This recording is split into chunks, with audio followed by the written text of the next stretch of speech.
Bien dans notre sujet d'aujourd'hui, puisqu'on va parler des émotions, on va laisser le Seigneur nous travailler sur ce domaine des émotions. Et ici, je voudrais vous accueillir dans un lieu sécurisé, un lieu où vous craignez rien, un lieu qui est, voilà, on va dire, gardé, en veille, par la prière, par l'intercession et par aussi, pas seulement nous qui sommes sur la terre, mais il y a un monde céleste qui est là, avec lequel nous vivons. Nous aimons les anges, nous aimons les archanges, nous aimons les présences célestes et elles viennent et elles nous gardent et elles veillent sur nous. Donc soyez en paix dans votre âme. Pour ceux qui n'avaient pas l'habitude, nous sommes dans... Les Anglais, ils appellent ça un womb. Alors en français, on n'a pas trop l'explication. On pourrait appeler ça une chambre de naissance. D'accord ? C'est un endroit où Dieu vient. Le royaume, il vient par des naissances. Lorsque tu as donné ta vie à Jésus, peut-être tu ne le sais pas, mais tu es né à nouveau. C'est-à-dire qu'il y a une naissance qui s'est faite en toi et tu es né d'eau et d'esprit saint. C'est-à-dire que tu es né par le fait que tu crois à la parole de Dieu, Romains 10, qui te dit, si tu confesses, c'est-à-dire si tu dis de ta bouche, si tu crois dans ton cœur, c'est aligné, ta bouche, ton cœur sont alignés, que Jésus est ton sauveur, il se passe quelque chose de miraculeux que tu ne vois pas, mais si tu lis la parole de Dieu, la foi va te permettre de voir. Dis à ton voisin, la foi nous permet de voir. Alors il y en a qui arrivent à encore le dire. Tu sais pourquoi je vous fais dire les choses? Parce que ça crée, parler crée en nous une réalité spirituelle. Donc quand je dis ma foi me permet de voir, en fait ça active ma foi. Et l'Église doit se parler à elle-même. Les moines, ils marmonnaient les Écritures parce que ça crée en eux ce que la Bible disait sur qui ils sont et sur ce que Dieu voulait faire. Donc redis à ton voisin, il faut beaucoup plus de foi. Hein, c'est ça, il nous faut de la foi. Ce n'est pas notre cerveau qui a besoin de voir, d'accord ? C'est pas, ton cerveau, il ne voit pas, ton cerveau, il a un raisonnement, il comprend, il est terrestre. Il est très terrestre, ton cerveau. Il fait partie de l'âme terrestre. Mais l'esprit en nous a des yeux et une bouche qui s'appelle comment? La foi. En général, je vous pose des questions, je réponds, d'accord? Soyez pas inquiets. Hein. Mais notre esprit a une bouche et des yeux, et cette foi en nous, elle va nous aider toute la journée. On a besoin que notre foi nous fasse comprendre les réalités invisibles comme étant visibles. On va parler de choses spirituelles. Ton cerveau, il est déjà perdu là dès que je commence. Et c'est normal, et tant mieux.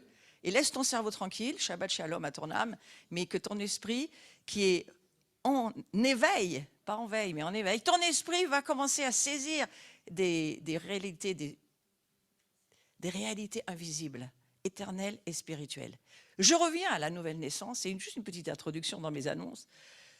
La nouvelle naissance, c'est quelque chose que tu ne peux pas voir, mais que tu sais, que tu sais, que tu sais, que tu es né à nouveau, que tu sais que tu fais partie du royaume de Dieu, que tu sais qui tu es, que tu sais. Mais si ton cerveau devait faire une analyse, une dissertation de 5 heures sur le sujet, si tu ne connais pas la parole, ça va être compliqué. Et donc, d'une certaine manière, notre foi aujourd'hui va se mettre en action et je prie que tu puisses le comprendre. Parce que Paul qui était un ancien terroriste, hein, Paul, il s'appelait Saul. Et il tuait du chrétien avec joie, comme certains le font encore dans notre actualité. Vu qu'on est le 3e jour d'Aman, du jeûne d'Esther, où Aman finalement a perdu sa guerre dans le livre d'Esther, je mélange un peu tout, mais je veux suivre ma pensée qui dit qu'aujourd'hui, il y a un renversement qui va se faire. Et je veux le déclarer sur nos vies.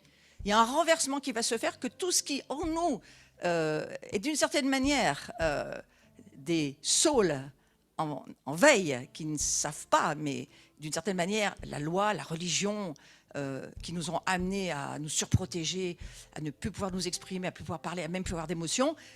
Tout ce monde-là, aujourd'hui, moi, je prie qu'il y ait un renversement et que tu laisses ces choses passer, on va en parler ce matin, pour que, et cet après-midi, pour que tu puisses grandir dans la vraie personne que tu es. Et la vraie personne que tu es, c'est pas ton âme, c'est pas ton cerveau, c'est pas ta personnalité. C'est l'Esprit de Dieu en toi, qui est en toi, qui tu es. Si tu es perdu, ça tombe bien, hein, parce qu'on va recommencer. L'Esprit de Dieu en toi est qui tu es. C'est plus moi qui vis, dira Paul, pas Saul, mais Paul, qui s'est converti, qui est tombé de son cheval. Toi aussi, peut-être, il faut que tu tombes de ton cheval un peu aujourd'hui, hein, comme Saul. Je vais dire des gentillesses, hein, je vous aime. Mais je vais vous dire des vraies gentillesses. Hein. Des vraies gentillesses. Dieu ne fait rien avec les ânes, ni les chevaux du reste, ni les gens sur leur cheval. Hein. Il faut tomber de notre cheval bien souvent pour réaliser que Dieu a un projet pour nous, mais c'est un projet spirituel, ce n'est pas un projet terrestre. Et il va nous faire passer du monde terrestre d'où nous venons à un monde spirituel où Jésus va dire, Jean-Baptiste va le dire avant Jésus du reste, il faut naître d'eau et d'esprit. Et Jésus va nous baptiser, Jésus-Christ va nous baptiser d'esprit et de feu. Ça va être un petit peu le sujet aujourd'hui. Il y a en nous besoin de grandir. Il y a besoin de lire la parole de Dieu, de la voir en révélation et que notre foi puisse se saisir des révélations et en s'activant, notre foi forge en nous les réalités que nous sommes dans les cieux, mais que nous avons besoin de manifester sur la terre. Donc, mon sujet aujourd'hui, c'est de vous dire, nous allons encore grandir ensemble. Nous allons encore donner de l'espace à l'Esprit Saint. Nous allons encore laisser le Seigneur nous transformer. Pourquoi faire? Parce que ce qu'il souhaite, c'est que nous soyons sa famille, que nous puissions vraiment savoir qui nous sommes. Pour savoir qui nous sommes, il faut savoir qui il est. Hein? Et lorsque nous voyons qui est Dieu, nous commençons à voir qui nous sommes. Et à partir de là, grandir. Parce que l'idée de Dieu, c'est que nous puissions grandir pour ensuite saisir l'amour qu'il a pour chacun d'entre nous et libérer cet amour au monde, parce que ce monde a besoin d'amour. C'est ce qui lui manque le plus. Donc, il faut retrouver les vraies émotions que Dieu souhaite que nous ayons. Moi, j'ai rencontré des personnes à qui j'ai essayé de dire bonjour, pas ce matin, mais ça m'est arrivé dans ma vie personnelle, en relation humaine, de dire bonjour à une personne et je ne pouvais même pas lui serrer la main à cette personne. Ne me touche pas, dis-moi juste bonjour comme ça. Ça m'est arrivé il n'y a pas si longtemps du reste.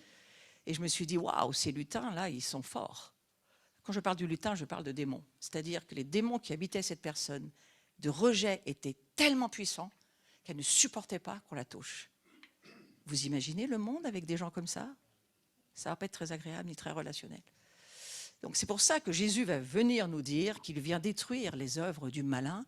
Et les œuvres du malin ne sont pas seulement à l'extérieur de nous, ni chez les incroyants. Les œuvres du malin, elles sont aussi autour de nous. Elles sont même dans l'Église et elles sont en nous. C'est aussi une vérité. Jésus va nous dire que ce qui va nous rendre libres. Pourquoi est-ce qu'il dit qu'il faut nous rendre libres? Parce que nous ne sommes pas libres. Sinon, il ne nous le dirait pas.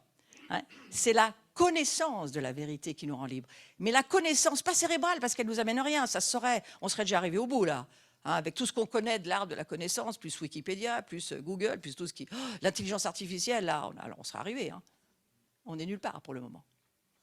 Que toujours dans les mêmes histoires empêtrées dans les guerres et dans les haines. Donc il y a autre chose que Dieu veut nous proposer. Il nous propose une recréation. Et la recréation, c'est de cela dont je vais parler aujourd'hui. Lorsque nous allons laisser le Seigneur nous parler sur nos émotions, c'est parce que dans la recréation qu'il fait en nous, nous avons besoin de liberté. La connaissance de la vérité. Ce n'est pas le fait seulement, ça aide, mais ce n'est pas le fait seulement de chasser des démons qui transforme notre vie.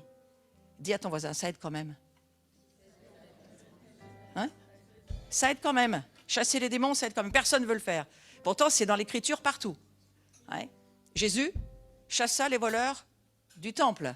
Et il dit, faites pas de ma maison une maison de commerce. C'est bon, ça va. On va essayer d'être spirituel. Ma maison est une maison de prière. Ouais. Est-ce que ta maison est une maison de prière? Ta maison, c'est toi, ta vie de tous les jours au travail, tout à l'heure, hier, demain.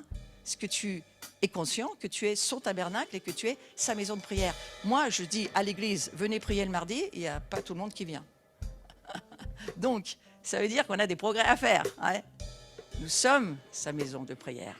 Et donc, il prend soin de qui nous sommes, parce qu'il nous aime, c'est un Père. Notre Père qui est aux cieux, catholique, protestant, orthodoxe, juif, messianique. On a le même Père et on n'a qu'une seule famille. Dis à ton voisin, aucun choix, on n'a qu'une seule famille.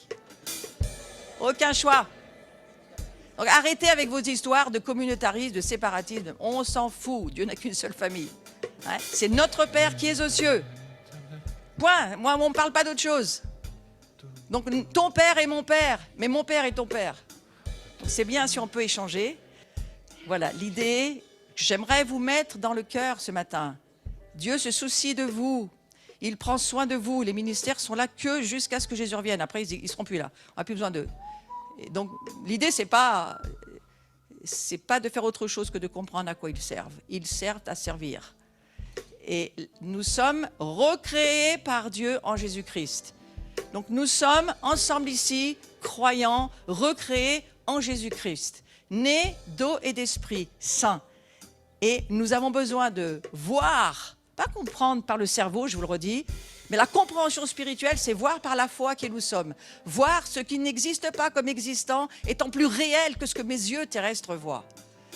Et la parole de Dieu, elle me fait voir. Donc aujourd'hui, on va manger de la parole de Dieu. Beaucoup. Ne faites pas une indigestion, mais quand même. Hein, vous allez en manger plus que d'habitude. Parce que le Shabbat, ça sert à ça. Le Shabbat, c'est un moment où on va prendre du temps avec Dieu et on va écouter ce qu'il nous dit. C'est le premier commandement qu'il donne à Israël. Écoute Israël. Donc je vais vous dire, écoutez mes amis, ce que Dieu veut vous dire et votre vie, elle sera de plus en plus transformée.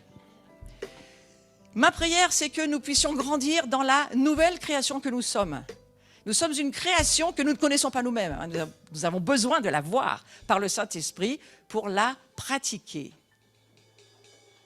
Si vous commencez à lire le Sermon sur la montagne, les béatitudes de Jésus, je ne vais pas le faire, mais si vous commencez vraiment à croire ce qui est écrit, c'est renversant. Heureux les persécutés, par exemple. Hein, c'est sympathique comme verset. Heureux tous ceux qui souffrent pour le royaume de Dieu. Heureux ceux qui ont faim et soif de la justice. C'est pour ça qu'on est là. Donc nous, on fait partie des heureux et on a compris que cette journée-là, Dieu va faire quelque chose pour nous. Grandissons dans la révélation. Pourquoi ? Parce que la gloire à laquelle nous sommes appelés à porter la gloire de Dieu. La croix nous conduit à la gloire. La croix, c'est la porte ouverte pour comprendre que nous sommes des porteurs de la gloire de Dieu. Et cette gloire de Dieu, pour grandir, pour avancer, pour faire tourner la roue, qu'est-ce qu'il lui faut à cette gloire, cette présence de Dieu en nous ? Il lui faut des révélations. Alors lève ta main avec moi et dis, je télécharge toute la journée. D'accord ? Il y a un téléchargement qui va descendre des cieux, qui n'a rien à voir forcément avec ton cerveau, mais ton esprit, l'esprit de Dieu en toi, télécharge les données et les sauvegarde, et du moment où elles sont sauvegardées, n'importe quand le Saint-Esprit peut te les redonner n'importe où à n'importe qui. Nous ne vivons pas par nos capacités, frères et sœurs. Nous vivons par les capacités divines. Tant mieux. Ouais, voilà. Parce que les capacités humaines, on voit bien où ça nous amène. Et ce n'est pas très intéressant. Donc c'est le sujet de la journée. Et aujourd'hui, on est pourri, mais je vais donner une parole avant de démarrer la journée. On démarre toujours dans l'adoration. Mais là, j'ai un petit message à donner comme ça. Vous savez qu'on est dans le 3e jour du jeûne d'Esther. Ceux qui ne le savaient pas, vous le découvrez. Ce n'est pas grave, il n'est jamais trop tard. L'Église finitive que nous représentons aujourd'hui, c'est l'Église qui est vraiment, on va dire, personnifiée d'une certaine manière par Esther. Et à Pourim, la fête de Pourim, dans laquelle nous sommes, cette fête, pour faire court, c'est le projet de Dieu d'utiliser quelqu'un qui ne savait même pas qu'elle était utilisée pour ça et qui va sauver tout un peuple alors qu'elle n'était même pas au courant qu'elle avait à faire ça du reste. Et je crois que c'est un peu notre histoire. C'est que Dieu, il se fait absent de nos vies, comme pour Esther. D'ailleurs, dans le livre d'Esther, on ne parle pas de Dieu. C'est le seul livre où on ne parle pas de Dieu. Il se fait absent de nos vies. À la limite, il se tait. Mais il attend quelque chose. Vous savez, quand Dieu se tait, c'est qu'il attend quelque chose. Quand Dieu ne parle pas, ce n'est pas parce qu'il n'a rien à dire. C'est parce qu'il attend que l'homme se mette à faire quelque chose. Et c'est toute l'histoire de Pourim. Où Esther, finalement, aidée par Mardoché, va faire ce que Dieu lui dit, sans trop discuter, et va obéir à des choses qu'elle ne comprend absolument pas, mais qu'elle va faire. Et elle va aller trouver ce grand roi des rois perses. Moi, je suis allée à Persépolis, j'étais sur ces lieux, je peux vous dire, c'est immense et grand et énorme, et c'était le plus grand empire. La Perse était un empire énorme, avec un roi des rois extrêmement difficile. Et il faut qu'elle tombe à la limite qu'elle aime ce roi, quoi, qu'elle n'a pas du tout envie d'aimer à la base. Mais c'est aussi toute notre histoire. Et au fond, elle va aller faire ce que Dieu lui dit. Et ça nous parle de, vous avez des choses à faire, vous n'avez pas toujours besoin que Dieu vous dise tout ce que vous avez à faire. Parfois, il fait silence, Dieu. Mais sa mère me dit, maintenant, fais ta part. Et elle s'approche du roi, elle touche le sceptre, après toute une histoire que je ne vais pas vous... trop long à raconter. Et le roi va lui dire, qu'est-ce que tu veux? Je te donne tout ce que tu souhaites. La moitié de mon royaume, si tu veux. Elle dit, non, c'est pas ça que je veux. Je veux que tu sauves mon peuple, les Juifs. Entre nous, vous avez quand même reçu l'info aujourd'hui. Hein. Positionnez-vous vis-à-vis d'Israël, c'est le moment. C'est jamais trop tard. Mais un jour, ce sera trop tard. Nous sommes de la famille. Nos racines sont dans la Jérusalem céleste, mais en Israël. Et donc, comme Esther, nous avons à prendre position vis-à-vis des Juifs. Mais il y a aussi besoin de comprendre que nous avons aujourd'hui à faire notre part. Ce n'est pas un hasard si nous sommes le 3e jour du jeûne d'Esther. Dans ta vie, il peut se passer un renversement. Fais ta part. Donc, je vais vous dire des choses aujourd'hui. Je vais vous pousser un peu des fois. Je vais vous pousser, hein. C'est mon travail. Je vais vous pousser. Je vais dire, allez, vas-y, allez. Allez, tous. J'ai pas envie de tousser. Bah. C'est dommage pour toi, parce que si tu fais ça, ta vie peut changer. D'accord? Et c'est un petit peu vers quoi je vais avec Esther. C'est qu'Esther va faire ce qu'on lui demandera de faire. Et elle va sauver tout un peuple. Mais tu peux aussi sauver ta vie aujourd'hui, en obéissant au Seigneur. Donc c'était ma petite introduction. Et j'ai pris cette note de dire, Mardoché semble dire à Esther que Dieu la soutiendra au moment clé de l'histoire où il la presse de passer à l'action. C'est pour quelqu'un, peut-être tout le monde ici. Dieu est en train de nous presser de passer à l'action. Il est en train de nous dire, je ne vais plus supporter que mon Église ne fasse plus rien. Il va falloir qu'elle passe à l'action. Donc on est à un moment de l'histoire où ça devient très, très, très critique. Non seulement notre positionnement vis-à-vis d'Israël, mais très critique aussi, nous nous appelons chrétiens. Ah oui, je vous préviens, il y en a un qui va vouloir le savoir vraiment si vous êtes chrétien. Et on arrive à un moment critique de l'histoire, donc vous ne direz pas que vous n'avez jamais entendu ça, mais Mardoché va dire quelque chose à Esther. Le soulagement et la délivrance viendront aux Juifs d'un autre endroit, et qui sait peut-être, es-tu arrivé à la royauté, justement pour un tel moment. En gros, ça veut dire, Dieu te fait sacrificateur aujourd'hui, il te fait prêtre, il te fait fils et fille de Dieu, il dit que tu fais partie de sa famille, il te consacre un Shabbat, tu ne sais même pas que c'est Shabbat. Pour certains, vous ne le savez même pas, mais c'est Shabbat, mais vous ne savez pas tout, vous n'êtes pas Dieu. Mais si vous lisez la Bible, vous connaîtrez un petit peu mieux Dieu. Hein. Et cette journée, il te met à part et il dit, tu m'appartiens, mais maintenant, il va falloir que tu fasses ta part. Parce que je vais peut-être faire silence sur certains domaines. Mais toi, tu dois faire ta part. Et ta part, c'est de manifester ta confiance en moi, sans que tu me vois forcément, et sans que tu sentes les émotions forcément que je suis là. D'accord? Alors, s'il savait qu'un dénouement était proche, en parlant de Mardoché, il fait le choix de croire pour inciter Esther, et elle aussi, à oser croire. J'ai envie de te dire aujourd'hui, ose croire à ce que Dieu va te dire. Ose croire que ce que tu vas entendre, c'est dans la parole de Dieu, et c'est Dieu qui te demande de faire ta part sur ce domaine. Parce qu'après, ça viendra de quelqu'un d'autre, Dieu utilisera peut-être quelqu'un d'autre, et il passera à autre chose, parce qu'à un moment donné, il faut obéir. À quoi? À la vérité. Et la vérité, c'est qui? C'est Jésus qui a écrit toutes les pensées de son Père et les siennes dans le livre qui s'appelle La Parole de Dieu. Donc, croire dans une perspective juive, et je vais arrêter et finir avec ça, mais je veux le poser ce matin parce qu'on est dans ce 3e jour du jeûne d'Esther. Croire dans une perspective juive, ça vient poser un acte, celui de se confier à Dieu tout en prenant en main notre destinée, et c'est un peu le sujet de la journée quand même. Croyez en Dieu, mais prenez-vous en main pour votre destinée. Attendez pas que Dieu fasse tout, parce que ce n'est pas ce qui va se passer. Crois dans ce que Dieu te dit. Entre dans ces libertés que Dieu t'accorde. Fais ce que Dieu te dit de faire. Mais tu dois faire aussi ta part pour prendre en main ta propre destinée, ta propre vie. L'engagement que Dieu te demande de vivre pour lui, pour son royaume.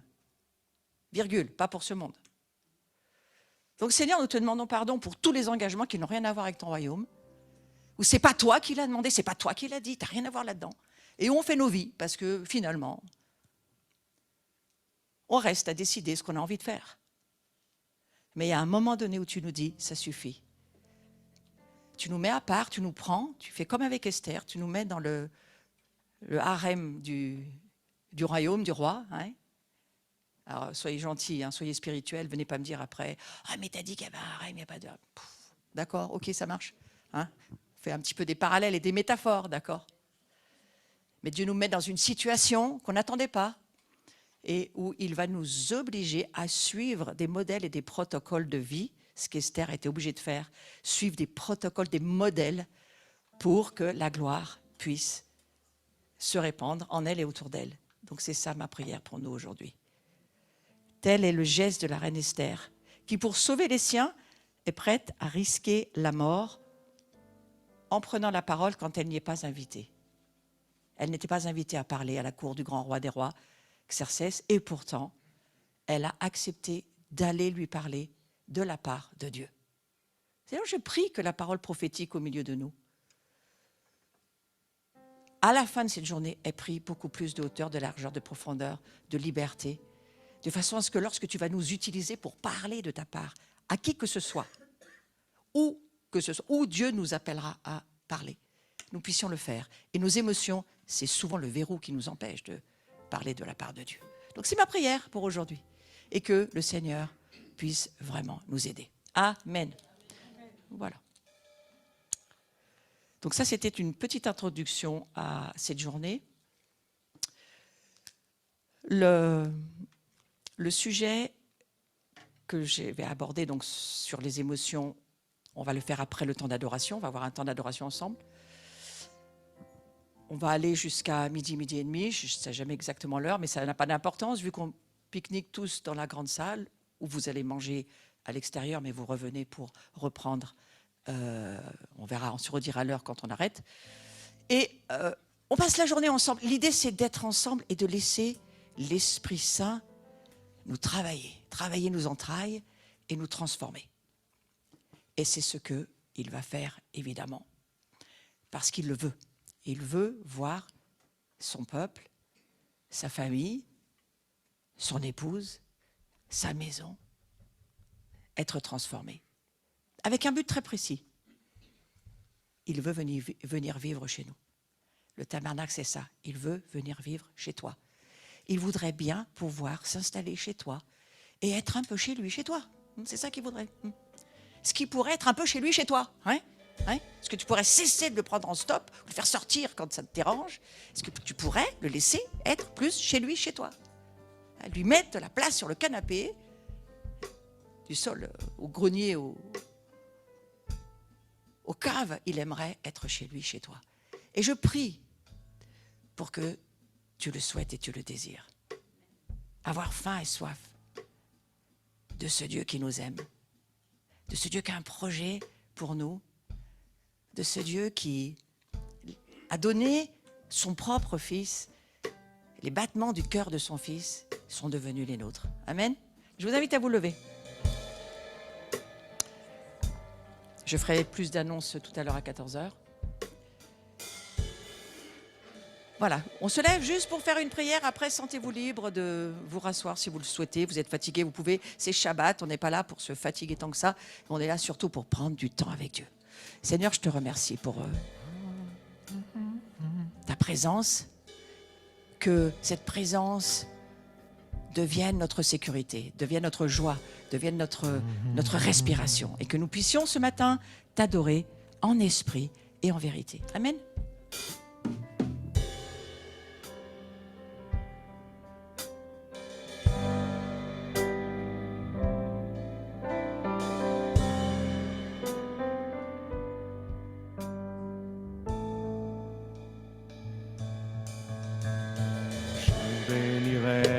Éternel, pour tous ses hauts faits. Sa louange sera toujours dans ma bouche, je bénirai l'Éternel. Je bénirai l'Éternel pour tous ses hauts faits. Sa louange sera toujours dans ma bouche. Je bénirai l'Éternel. Ensemble, je bénirai l'Éternel pour tous ses hauts faits. Sa louange sera toujours dans ma bouche. Je bénirai l'Éternel. Je bénirai l'Éternel pour tous ses hauts faits. Sa louange sera toujours dans ma bouche. Je bénirai l'Éternel. Oh mon âme, bénis l'Éternel. Bénis le Dieu d'amour. Oh mon âme, bénis l'Éternel.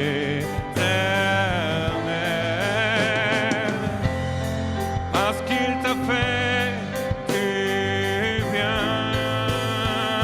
Je bénirai l'Éternel, je bénirai l'Éternel pour tous ses hauts faits.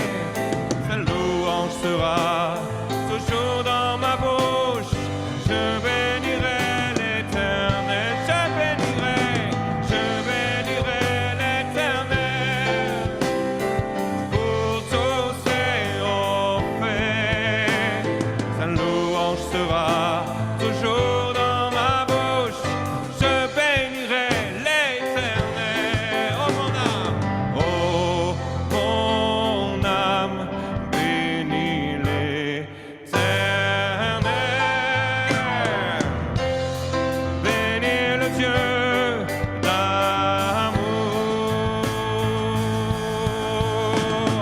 Oh mon âme, bénis l'Éternel.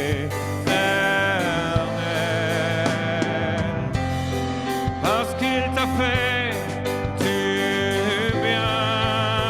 Oh mon esprit, bénis l'Éternel. Oh mon esprit, bénis l'Éternel. Oh, bénis le Dieu d'amour. Mon esprit, bénis l'Éternel. Mon esprit, bénis l'Éternel. Parce qu'il t'a fait du bien. Oh mon corps, bénis l'Éternel. Oh mon corps, bénis l'Éternel.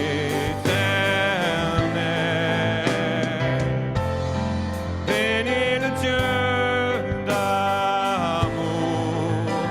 Tu peux bouger un peu tes mains aussi ce matin, c'est ton corps qui bénit. Mon corps, bénis l'Éternel. Il m'a fait du bien parce qu'il t'a fait du bien. Je bénirai l'Éternel. Je bénirai l'Éternel pour tous ses hauts faits. Sa louange sera toujours dans ma bouche.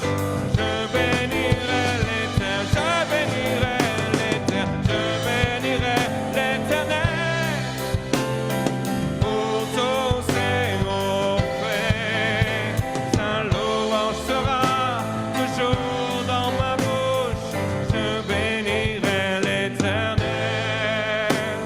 Sa louange sera toujours dans ma bouche. Je bénirai l'Éternel.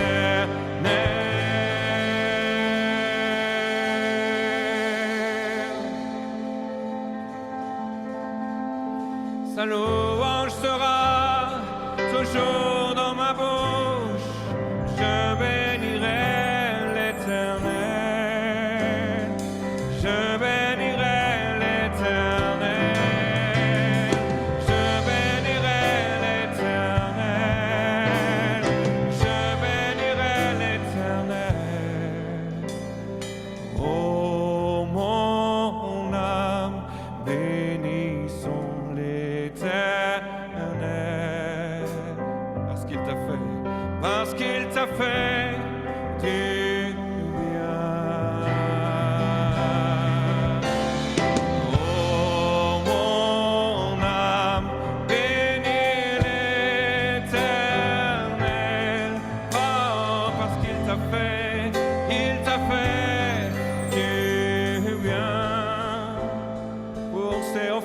je bénirai ton nom. Oh, oh, oh. Sa louange sera toujours dans ma bouche.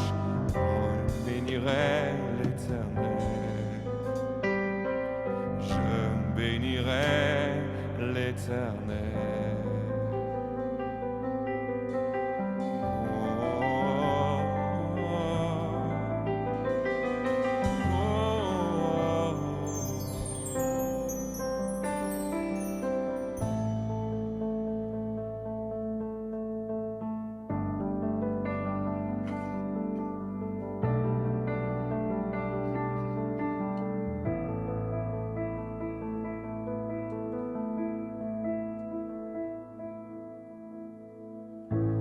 Dieu, tu es ma force et mon chant. Chaque jour, je me confie en toi. Tout-puissant, mon sauveur règne aux cieux.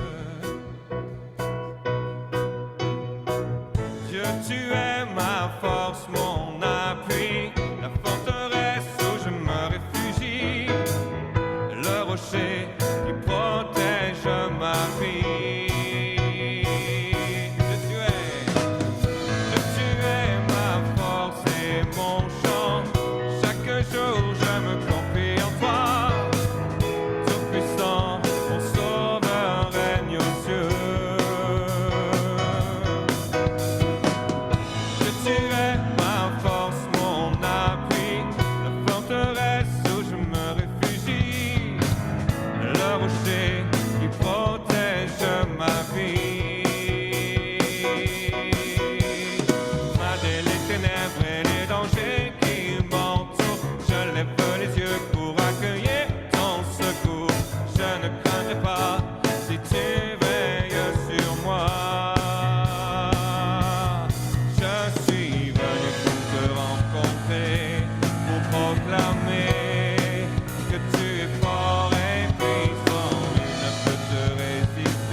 Pour affirmer ton amour, je ne craindrai pas si tu es près de moi.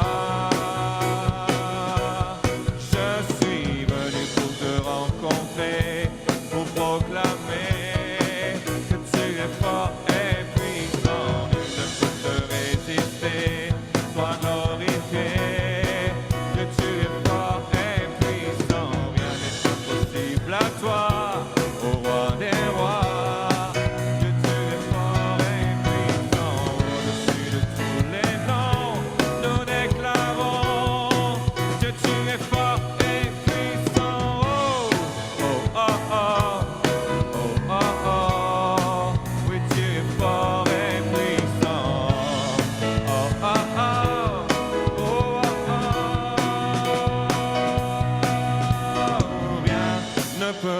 Me séparer de ton amour manifesté en Jésus-Christ, mon sauveur règne aux cieux.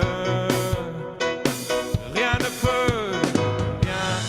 peut me séparer de ton amour manifesté en Jésus-Christ, sauveur règne aux cieux.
ma force et mon chant. Dieu, tu es ma force et mon chant. Dieu, tu es ma force et mon chant. Dieu, tu es ma force et mon chant. Dieu, tu es ma force et mon appui. Dieu, tu es ma force et mon appui. Dieu, tu es ma force et mon appui aujourd'hui. Malgré les ténèbres et les dangers qui m'entourent, je lève les yeux pour accueillir ton secours. Je ne craindrai pas, car tu veilles sur moi. On va redire, car tu veilles, je ne craindrai pas, car tu veilles sur moi. Je ne craindrai pas, car tu veilles sur moi. Je ne craindrai pas, car tu veilles sur moi. Je suis venu pour te rencontrer, pour proclamer que tu es fort et puissant. Nul ne peut te résister, sois glorifié.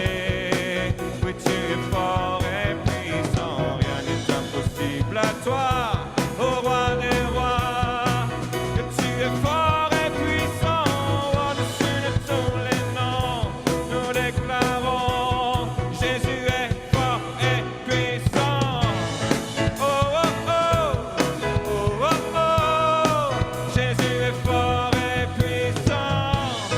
Oh, oh, oh, oh, oh, oh, oui, tu es fort et puissant. Oh, oh, oh, oh, oh, oui, tu es fort et puissant. Oh,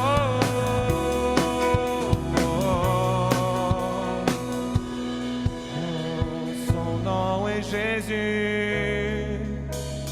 Son nom est Jésus, nul n'est plus grand que lui. Son nom est Jésus. Son nom est Jésus, il me libère aujourd'hui. Son nom est Jésus. Son nom est Jésus, nul n'est plus grand que lui. Son nom est Jésus. Son nom est Jésus, il me libère aujourd'hui. Son nom est Jésus. Son nom est Jésus, nul n'est plus grand que lui. Son nom est Jésus. Son nom est Jésus, il me libère aujourd'hui. Son nom est Jésus. Son nom est Jésus, nul n'est plus grand que lui. Son nom est Jésus. Son nom est Jésus, il me guérit aujourd'hui. Oh ah ah, oh ah ah, car il est fort et puissant. Oh ah ah, oh ah ah, car il est fort et puissant. Oh ah ah, oh ah ah, car il est fort et puissant. Oh ah ah, oh, fort et puissant, rien ne peut me séparer de ton amour manifesté en Jésus-Christ. Mon sauveur règne aux cieux. Rien ne peut me séparer de ton amour manifesté en Jésus-Christ. Mon sauveur, il règne aux cieux. Mon sauveur règne aux cieux. Mon sauveur règne aux cieux. Mon sauveur règne aux cieux.